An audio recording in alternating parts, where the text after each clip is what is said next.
इतिहास में पहली बार जिसको मौत और हार का डर ना हो, जीत उसकी मुकद्दर में तय होती है। यह कहानी है एक ऐसे वीर पराक्रमी योद्धा की जिसने ना सिर्फ पूर्वोत्तर की रक्षा की बल्कि मुगलों के गुरूर को भी कुचल डाला।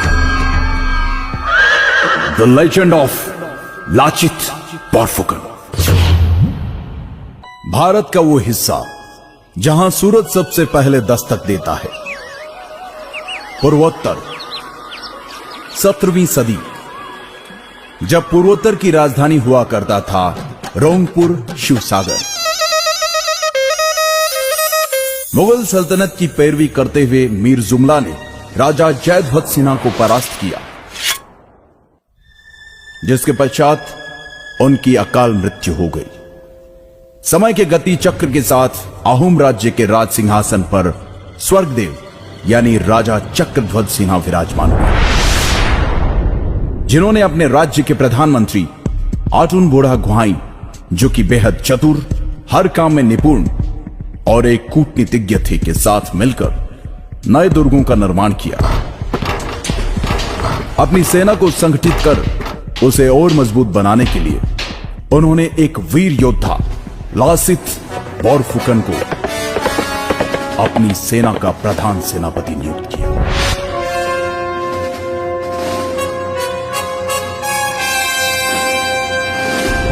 जो कि ऊपरी असम के पहले बोरबरुआ मोमाई तामुली बोरबरुआ के बेटे थे। लासित हर तरह के युद्ध कौशल में सामर्थ्य रखते थे। चक्रध्वज सिन्हा ने धीरे धीरे आसपास के सभी राज्यों से मित्रता के संबंध बनाने शुरू कर दिए और मुगलों के साथ की गई संधियों को तोड़ना शुरू कर दिया। यह सुनकर मुगलों के फौजदार फिरोज खान ने इस विषय को गंभीरता से लेते हुए राजा चक्रध्वज सिन्हा पर दबाव बनाना शुरू किया और चेतावनी दी कि अगर तुमने हमारे साथ की गई संधियों को ठुकराने की कोशिश की तो इसका परिणाम बहुत ही भयानक होगा। उधर इन बातों की परवाह किए बगैर प्रधानमंत्री आटुन बोड़ा गुहाई और प्रधान सेनापति लासित बोरफुकन ने मिलकर पहले छोटी छोटी जगहों पर और फिर अगस्त 1667 को गुवाहाटी पर भी फतह हासिल कर ली, जिसके तहत मुगलों को पीछे हटने पर मजबूर होना पड़ा। वहीं दिल्ली में बैठे मुगल सल्तनत के बादशाह औरंगजेब को जब इस बात का पता चला तो वो बौखला गया और 19 दिसंबर 1667 को एक विशाल सेना, जिसकी कमान उसने राम सिंह के हाथ में देकर कहा, जाओ और जो भी हमारे सामने सर उठाने का साहस करे उसे कुचल डालो। फरवरी 1669 को राम सिंह रंगामाटी आ गया और अपनी विशाल सेना के साथ उसने फिर से गुवाहाटी पर कब्जा कर लिया। इधर बहुत तेज बुखार से जूझ रहे लाचित को आटुन बोड़ा गुहाई ने कहा कि तुम्हारी तबीयत बहुत खराब है, इस हालत में तुम युद्ध पर नहीं जा सकते।